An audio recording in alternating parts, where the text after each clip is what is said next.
ये एक छोटा सा खुशहाल घर था। बिलाल और राबिया की जिंदगी की जान थी। आन की नन्ही सी बेटी आयद फातिमा।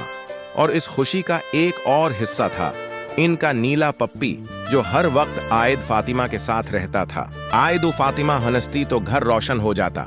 नीला पप्पी उसके कदमों के साथ चलता, इसका हाथ पकड़कर जैसे कह रहा हो, मैं हूं ना। एक दिन राबिया अपनी बहन की शादी पर गई। बिलाल, राबिया, आयद फातिमा और नीला पप्पी सब खुशी खुशी वेक्सी में रवाना हुए। रोशनी, कहकाए, खुशबुएं, सब कुछ मुकम्मल था। वापसी पर अचानक एक जोरदार झटका लगा।